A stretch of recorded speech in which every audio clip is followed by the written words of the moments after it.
আসসালামু আলাইকুম, কেমন আছেন সবাই? আজকে আমি রান্না করব গরু মাংস ভুনা। গরু মাংস ভুনা করতে আমি এখানে 2.5 কেজি গরু মাংস নিয়েছি।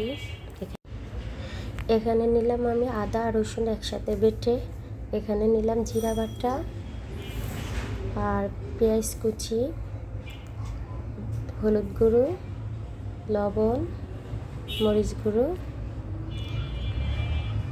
এলাচ নিয়েছি আমি 10 থেকে 12টা, লবঙ্গ নিলাম আমি 8টা, আর এখানে নিলাম গোলমরিচ, এখানে নিলাম আমি দারুচিনি, নিয়ে নিলাম 4টা তেজপাতা, আর এখানে নিলাম ধনিয়ার গুঁড়ো, আর নিলাম এখানে তেল। মাংস একটা পাতিলের মধ্যে রেখে দিলাম। এখন আমি আদা বাটা রসুন বাটা দিয়ে দিয়েছি আমি 8 টেবিল চামচ, 2টা একসাথে। এখন আমি দিয়ে দিলাম জিরা বাটা 5 টেবিল চামচ,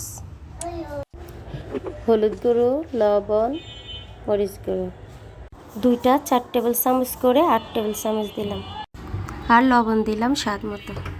এখানে আমি দারুচিনি, লবঙ্গ, এলাচ, গোলমরিচ একসাথে বেটে নিয়েছি, দিয়ে এখন দিয়ে দিব আমি 2 কাপের মতো তেল।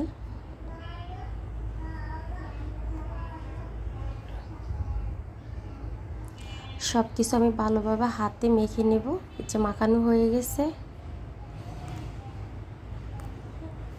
এখন আমি দিয়ে দিব তেজপাতা,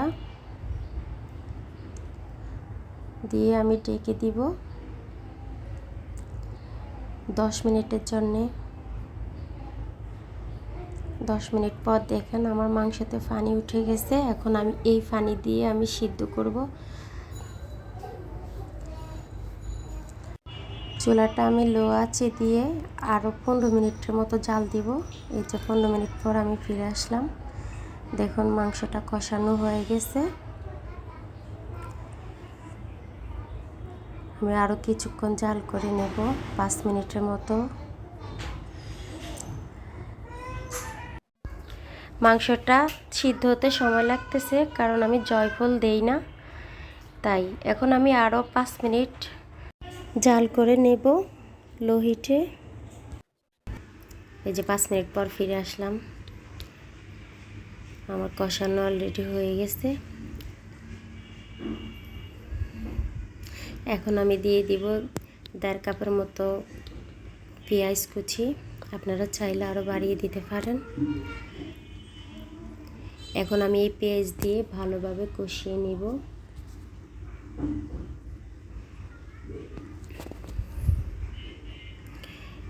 ঢাকনা দিয়ে কষাইতে পারেন। আমি ঢাকনা দিয়ে কষিয়ে নিব, মাঝে মাঝে নাড়াচাড়া দিয়ে নিব। খেয়াল রাখতে হবে যাতে নিচে লেগে না যায়।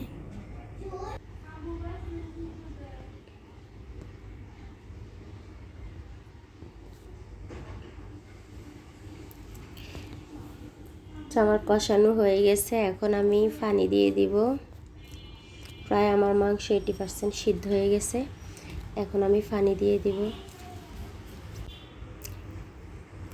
আমি এখানে আগে থেকে পানি গরম করে রেখে দিয়েছি। আমি এখানে প্রায় 5 কাপের মতো পানি দিয়ে দিয়েছি।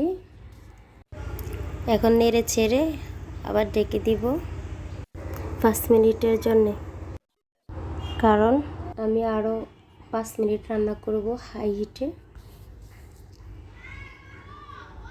ঢেকে দিব। এখন 5 মিনিট পর ফিরে আসলাম।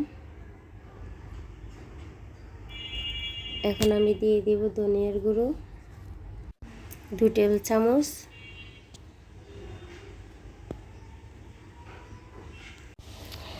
আমি আরও 5 মিনিট রান্না করব চুলা হাই হিটে দিয়ে।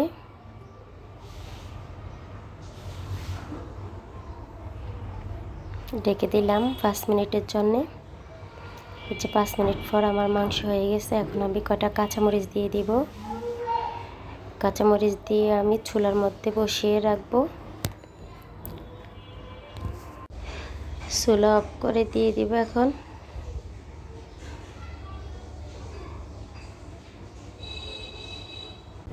আজ এই পর্যন্ত, আল্লাহ হাফেজ।